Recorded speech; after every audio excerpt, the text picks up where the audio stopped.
Hello guys, आज electrical info में जो हमारा टॉपिक है कि न्यूट्रल वायर में जब फॉल्ट आता है तो उसकी वजह से जो एसी सप्लाई होती है उसमें हाई वोल्टेज या ओवर वोल्टेजेस क्यों आते हैं। ठीक है, तो बेसिकली ये मैंने पोल बनाए हुए हैं, उनके दरमियान में जो हमने तीन कंडक्टर फेसेस के कंडक्टर लगाए हैं और एक जो है न्यूट्रल का कंडक्टर लगा हुआ है। बेसिकली ये जो सिस्टम मैंने डिस्ट्रीब्यूशन का बनाया है, ये आप लोगों के घरों के सामने इसे डिस्ट्रीब्यूटर भी कहते हैं। तो ये घरों के सामने जो डिस्ट्रीब्यूशन लाइंस लगी होती हैं उससे मैंने सिंपल आपको समझाने के लिए बनाया हुआ है। ठीक है, तो सपोज़ करें ये जो हमारे ऊपर वाला फेज़ है ये रेड और नीचे वाला येलो और ब्लू और न्यूट्रल है। ठीक है, अगर हमारे थ्री फेज़ कनेक्शन होगा तो हमने तीनों फेज़ों को और एक न्यूट्रल को लेना है, और सिंगल में होगा हमने सिंगल फेज़ कोई भी होगा, रेड होगा, येलो, ब्लू होगा, और उसे एक वायर लेनी है और एक ब्लैक वायर जो है न्यूट्रल की लेनी है, तो हमारा सिंगल फेज़ कंप्लीट हो जाएगा। बेसिकली सिंगल फेज़ में 220 वोल्ट्स होते हैं और लाइन फेजेस में थ्री फेज़ वोल्टेज जो हैं वो 440 होते हैं, जिसमें फेज़ टू फेज़ होते हैं। ठीक है, उन्हें लाइन वोल्टेज कहते हैं। तो ये मैंने तीन लोड बनाए हुए हैं, यानी कि तीन घर हैं जिन्हें जो लोड यूज़ कर रहे होंगे। ठीक हो गया, तो ये जो है हमने एक जो है वायर उसकी फेज़ वायर रेड से ली है। ठीक है, पहले घर में, और दूसरी उसे उस सर्किट कंप्लीट करने के लिए न्यूट्रल से ली हुई है। ठीक हो गया, और इसी तरह हमने येलो से भी एक फेज़ वायर ली हुई है दूसरे घर के लिए, और एक जो है न्यूट्रल वायर ली हुई है। इसी तरह तीसरे घर को हमने ब्लू फेज़ से, यानी तीनों घरों को डिफरेंट फेजेस से हमने फिर एक एक वायर दी हुई है, और दूसरा जो उसे सर्किट कंप्लीट करने के लिए एक सेम जो कंडक्टर है, जो न्यूट्रल वायर है, वही आ रही होगी तीनों घरों के अंदर। ठीक हो गया जी।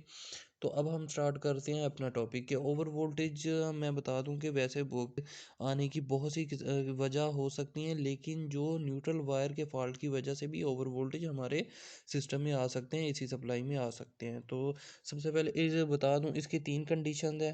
सपोज करें हमने ये जो अपना ये दूसरा घर है, इसके अंदर जो कंडक्टर आ रहा है, यानी न्यूट्रल का जो न्यूट्रल इसमें आ रही है वो ब्रेक करनी है। ठीक है, एक केस में, एक कंडीशन में। दूसरी कंडीशन में हमने जो है इन दोनों घरों की तरफ जो हमारा न्यूट्रल आ रहा है, इसे इधर से हमने जो है ब्रेक कर देना है। और तीसरे केस में हम तीनों घरों के शुरू से न्यूट्रल को हमने काट देना है। तो इन तीनों कंडीशन में जो हमारे यानी कि फॉल्ट आएगा, तो एसी सप्लाई पर उसका जो हमारे वोल्टेज है उस पर क्या असर पड़ सकता है। तो सबसे पहले हम देख लें जो कंडीशन फर्स्ट है, हमने जो है मेन जो न्यूट्रल है उसे नहीं काटा। न्यूट्रल से जो हमारा जंपर घर की तरफ आ रहा है, ठीक है, न्यूट्रल जो आ रही है उसे हम अगर इधर से ब्रेक करेंगे तो क्या होगा कि हमारी सिर्फ फेज़ जो है इधर घर तक आ रही है, और न्यूट्रल नहीं आ रही, इधर से दरमियान से कटी हुई है, जिसकी वजह से हमारा सर्किट कंप्लीट नहीं होगा और हमें सप्लाई नहीं इस घर को मिलेगी। ठीक हो गया जी। और दूसरी कंडीशन में मैंने दिखाया हुआ है कि हमारा जो न्यूट्रल है वो जो ऊपर पोल टू पोल जो है उसके दरमियान से कटा हुआ है, और ये इस घर और इस घर में जो है वो क्या है, सप्लाई, यानी कि उधर न्यूट्रल जो है पीछे से कट गई है। तो अब हम देखेंगे कि अगर न्यूट्रल जो इधर से कट गई है तो इन दोनों घरों में सप्लाई आएगी कि नहीं। तो इन दोनों घरों में सप्लाई आ रही होगी। उसकी वजह क्या है कि ये फेज़ और ये न्यूट्रल, ठीक है, ये कनेक्टेड है। ये न्यूट्रल और ये फेज़ घरों में कनेक्टेड है। ठीक हो गया, तो ये जो है एक दूसरे से, यानी कि इन एक दूसरे से जो क्या कर रहे होंगे, अपना सर्किट कंप्लीट कर रहे हैं।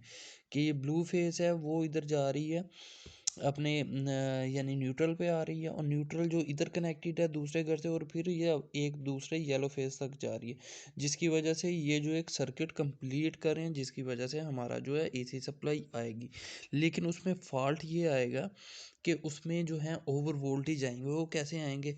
अगर सपोज करें हमारा जो घर नंबर 3 है, लास्ट घर जो है, उसके जो ऊपर हमारे लोड है वो सपोज करें यानी कि सेम है दूसरे घर का और तीसरे घर का जो हमारा लोड सेम है। ठीक है, तो क्या होगा, हमारे वोल्टेज भी सेम होंगे। सपोज करें अगर 200 ohms का इधर लोड लगा, यानी कि रजिस्टर लगा हुआ है, और अगले का भी 200 ओम का लगा हुआ है, तो हमारे अगर 400 वोल्टेज होंगे लाइन टू लाइन, क्योंकि ये दोनों लाइनों को का एक सर्किट कंप्लीट हो रहा है, तो यानी कि 440 वोल्ट आ रहे हैं। सपोज करें 400 वोल्ट्स आ रहे हैं, तो दोनों घरों में अगर लोड सेम है तो हमारा वोल्टेज भी सेम सेम डिवाइड सीरीज में आ जाएंगे, जिसकी वजह से हमारा वोल्टेज है वो डिवाइड होगा। ठीक है, तो इसमें क्या होगा, अगर हमारा लोड सेम है तो हमारा वोल्टेज भी 200 200 सेम हो जाएगा। ठीक हो गया जी।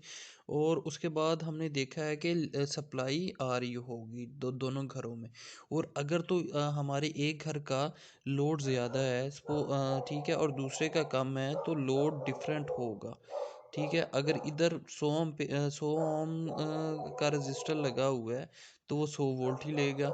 इधर जो हमारा 300 एम्पेयर का लगा हुआ है रजिस्टर, तो फिर क्या होगा, यहाँ लोड लगा होगा तो 300 वोल्ट ही लगेंगे, यानी कि 100 इन 400 वोल्ट्स में से 100 इधर लग गए वोल्ट्स, जो अंडर वोल्टेज आ जाएगा। एक घर जो हमारा घर नंबर 3 है, उधर अंडर वोल्टेज होंगे, जिसकी वजह से हमारी मोटर, रेफ्रिजरेटर और बाकी इक्विपमेंट भी ख़राब हो जाएंगे। और जो इधर ओवर वोल्टेज हैं, जिधर हमारे 300 वोल्ट हैं, तो इधर जो है क्या होगा, हमारी कुछ इक्विपमेंट होंगी, तो वो भी क्या है, जल जाएंगे। ठीक है, जिससे हमारा सर्किट जो लगे होते हैं डिफरेंट इक्विपमेंट में, वो जल जाएंगे।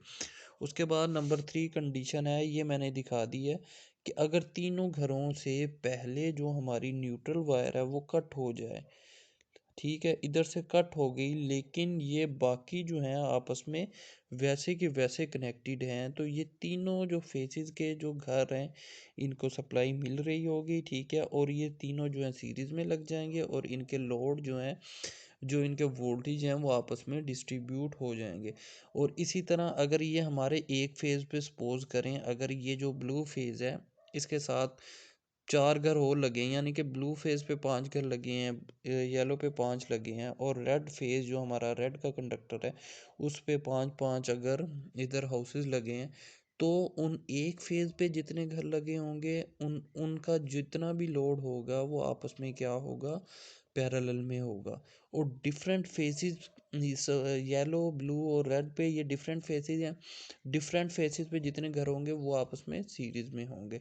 तो इस तरह जो है वोल्टेज जो है इसमें डिस्ट्रीब्यूट होगा, कहीं जो है वो जो है अंडर वोल्टेज हो जाएगा, जिससे हमारी इक्विपमेंट जो है, मोटरें वगैरह, रेफ्रिजरेटर, बाकी जो चीज़ें वो ख़राब हो जाएंगी, और ओवर वोल्टेज में भी हमारे इक्विपमेंट को नुकसान पहुंच सकेगा।